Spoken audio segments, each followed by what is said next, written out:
What is up, guys, and good day. Thanks for tuning in with BuiltJ once again. Today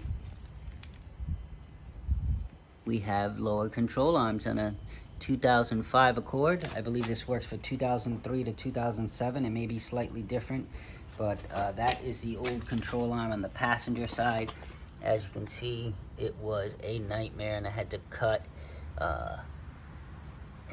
it out because the bolt was stuck in the sleeve inside the control arm. And this is what I ended up with. You know, the welded part to the subframe ended up breaking off as I started to loosen it, and then unfortunately the bolt did not come out, and I had to end up cutting it out. And that is the old, and here is the new. And anytime you replace these lower control arms, I just recommend that you replace the sway bar link as well. They are a pain in the butt, so might as well just get a new one. If the control arm is shot, then your sway bar links are probably shot as well. You can see the new ones in there nice and snug. This one here was the problem child. As you can see, the welded nut to the subframe usually sits right here where that nut is, but I had to put a new bolt and a new nut in there, and you can see the scarring from the cutting. So I had to cut right here on this part of the sleeve, and then I also had to cut right here on this part of the sleeve. It was a nightmare. I tried using my Sawzall, but the blades got dull within seconds. I'd say 15-20 seconds the blades were dull, and they did cut, but they didn't cut through. So I ended up using a grinder like this one here with a metal blade. It is a tad bit thicker than your normal cutting blade, so it does take some time to cut right through, but it did get the job done. So with that said, just be aware that you might have to deal with this problem before you go ahead and start the process of removing the bolts. There's essentially 3 bolts to the lower control arm. You have this one here, which is a 19, this one over here, which is a 17, and it's quite hard to get to, and then you have another 17 for your ball joint, which is right there. Essentially 3 to the control arm, and then 1 to the strut fork, which is also a 17, and then you have your 14 right here. And normally it is equipped, the OEM one is equipped with an Allen key that you put inside here, but this particular model has a bolt on the back half, so you can hold that, excuse me, so you can hold that back there and loosen it, and then it has the greasable fittings. So with that said, let's jump right into it, and I'm going to show you how to do the driver's side. Alright guys, so this is the driver's side. I have already started the process, making sure that this one wasn't seized, so I went ahead and loosened it, which I should mention that now. Before you even get started on tackling this job, just make sure that that bolt, as well as this bolt, the 19mm, does come free, because these are the 2 common bolts that are going to end up seizing inside the sleeve if you don't replace them, which it looks like these have been on here for quite a while. The vehicle here has about 245K, so you can see just the surface rust, and you can tell that it has been on here for quite a while. But all the bolts do break loose, so we'll go ahead and get started. This here is the sway bar link, and this I cut off because it was spinning, so now I have access to go ahead and get a pair of vice grips to hold this here. I believe that comes off, but hold that there. I'll pop this off. Yep, there we go. So here this one is. This one actually has the same mechanism where it has a nut and then a nut on the other side, so I can go ahead and easily remove this. If you do have issues like this, you can go ahead and just cut it off as well. You cut off one side and the other side should just pop right off. So with that being said, let me go ahead and prop you guys up on the tripod, and we'll get right to it. Alright, before we begin, I did want to make note, before you start to remove that bolt right there, that's 17, and the 19 across the way over here on the subframe, you want to loosen your ball joint. So once you loosen your ball joint, if you have a separator, go ahead and separate it. If you do not, you need at least 2.5 pound sledgehammer. I like the long arm sledgehammer as opposed to the short arm, but both will do as long as it's a 2.5 to 5 pound hammer. You should be able to whack this. You can see where I whacked it right there. Whack it a few times and it will pop loose, and once it does pop loose, you will know, because you can lift the go ahead and lift it now. You can lift this simply by you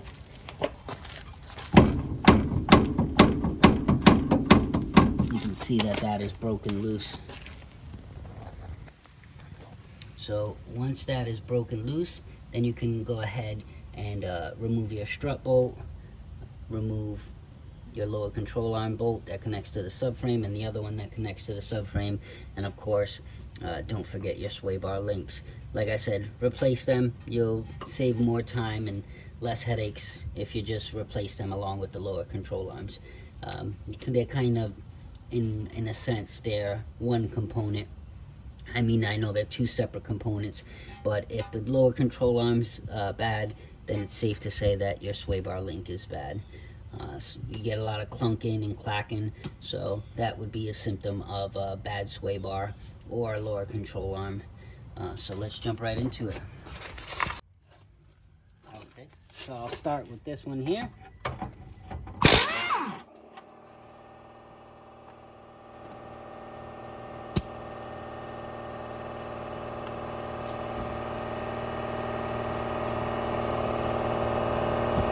Okay, so that one's loose. The ball joint is already loose as well, so let me take that off.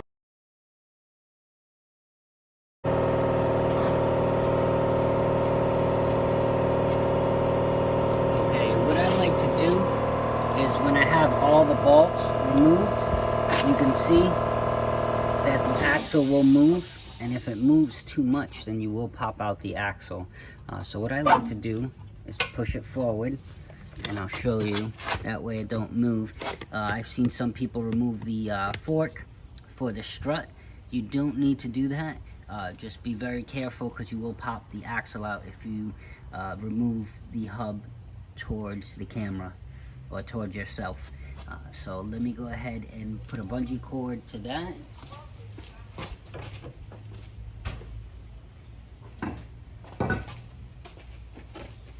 Small little bungee cord, a foot if that, probably less. So I just wrap it around the caliper, put it around this bolt, or you can put it on any type of metal. I like it because it's pushing it that way, so this doesn't move as much.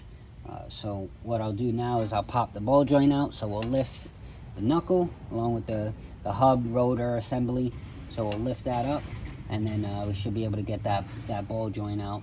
But before I lift that up, let me go ahead and take out the strut. Yeah, so I'll grab like a 19 or a 17, basically put it in there and push it out that way. So essentially, put it right here, and it's hard to pull. So what you do is you loosen it,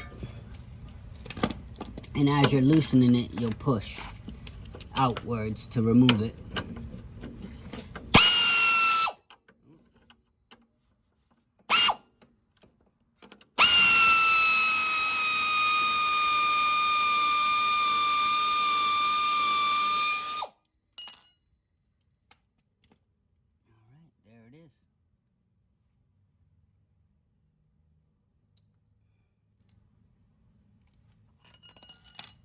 Okay, so now that that's completely released, now you're able to lift the hub up, or the knuckle. So once you lift the knuckle up, then you're able to start the process and removal of the lower control arm. As you can see, it is out. It takes a little bit of force, but once you get it out, it's going to be out, so don't worry about it. So now that that's out, now you should be able to remove it. You can use your arms.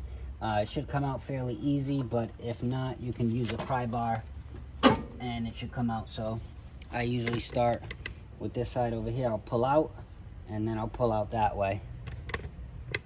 So as you can see, it's probably getting stuck on the ball joint. So I'll lift and see if I can pull. So as I'm lifting, just wiggle up and down and pull.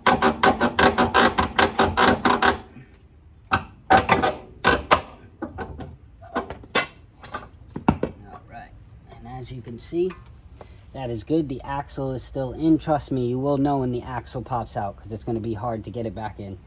So now that that's still pushed inwards, the axle's still being pushed towards the transmission. So now that that's done, we can go ahead and change it. And as the other side was, you can see bushing is shot.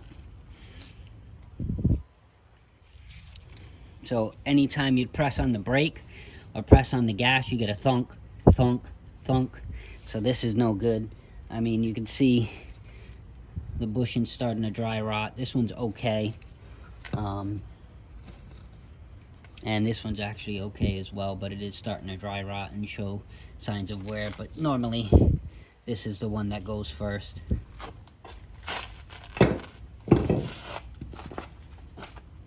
Okay, so now I am going to take out that sway bar link that I was showing you earlier. So I'm going to stop the video, and then I will resume this video so you can see how I install it. Okay, now that we have every component removed, we're ready to install the new control arm. So essentially here, we're going to want to install it like so. So basically, I'm going to install this side in first, boom, swivel it so this side can go in next, and then we'll adjust the ball joint to fall into place. So we'll go ahead and do that now. It is a little difficult trying to do it with the fork in the way, so you'll have to align everything as you're doing it. So I use my knees and my thighs to lift up the knuckle, and it becomes a little bit easier that way, but it is a little struggle, or a little fight, should I say, but essentially you'll get it.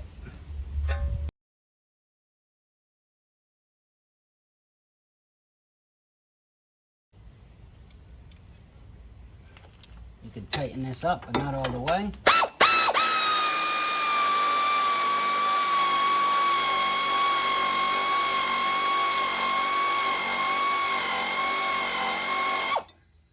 Alright, it's not tightened up all the way, just enough. So we're going to lift the suspension up as if it was on the ground, and then we'll tighten it up. And the same thing with this one. Alright, so that is in. That one you can tighten down. It's completely fine. So we got everything in there. The only thing missing is the sway bar link down here, which I'll show you how to install. This is not completely tightened because you want to tighten it when the suspension is under a load. So you can either drop the vehicle, and then if you can fit under there, you can go ahead and tighten it up that way. Or you can just get a jack and lift up the vehicle on this side until there's pressure on the suspension, until it's roughly leveled out straight. That's what I essentially do, and then I'll tighten down that bolt. The ball joint you can tighten down, which has already been done, and then the strut, which has already been done. Those are both tightened down. So let me show you the last process, which is installing the sway bar link, which is a very easy process. But since I sped up and put all the bolts in there, I figured I'd show you how to do this. So this is the new one. We'll go ahead and put that in. Start with the bottom first, or whatever, vice versa. Should be able to, yep, there we go, move the bottom just a tad. And then you may have to move this one just a little bit. Let's see. I have to adjust it. If you need to adjust it, I just put it in the location where it's supposed to go, and then just bend it in the direction I need to. So if I need to bend it down, I'll bend it down. Need to bend it up, I'll bend it up. So in this case, it's down a little bit. So let's see if that's the correct position. Yep, so that is actually kind of perfect. Almost. So I'm gonna do it this way.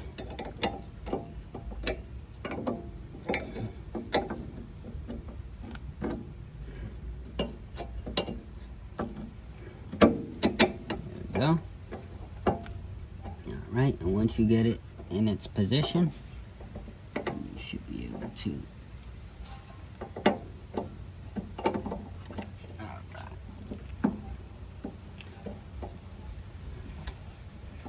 All right, then you just push them into their location and get a bolt on them so they don't pop out. So in this case, this is a 14. So I'll hold that in place. Okay,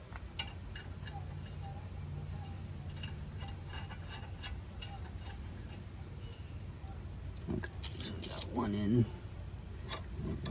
So there's so much pressure because the other side has already been installed that this sway bar link is going to push downwards. If you did have the sway bar link removed on the other side, then this would literally flop up and down, which is what I needed to do to cut the collar on the control arm for the other side.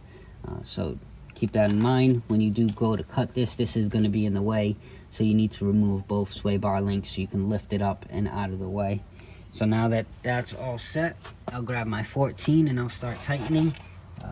Especially with the new ones, they usually don't spin, and like I said, with all the tension and everything, due to the sway bar, it should tighten up fairly well without even using the other side. That's tight. That's beautiful. Okay, and that is essentially complete, and that is how you do your lower control arm along with your sway bar links. It's a fairly easy process, other than if you do have a seized sleeve or collar, whatever you guys want to label it as, then it becomes a nightmare. Then it becomes hours and hours and hours of work. I started this yesterday and I just finished this morning because I needed to take a break, because I needed to go and grab some tools and some blades and some saws. So it was quite the adventure. So now, with that said, we're going to lift the vehicle up, apply tension, and then go ahead and tighten this bolt, and you are done. So hopefully this video was helpful to you guys. Again, make sure that bolt's tight. You got your strut bolt, the other lower control arm bolt, your sway bar links, and then don't forget that ball joint down below. But if you guys found this video helpful, please like, comment, and subscribe. Or if you have any questions, definitely drop them down below and I'll be happy to answer them as best as I can. Thanks again for tuning in, and you guys have a good day. Okay, some of you guys may have not understood, but I wanted to show you very quickly before I end this on this note. So when you're applying tension, before you go ahead and tighten up that bolt so you don't cause premature bushing wear, you lift up the vehicle on the ball joint. You can see the upper control arm is straight, lower control arm is straight. It's not facing downwards at a 45-degree angle. So once you have it at this angle where it's basically straight with the subframe, I would say, you go ahead and tighten that bolt down, and then you are good to go. Other than that, that is it. So thanks again, guys. Hopefully this video was helpful.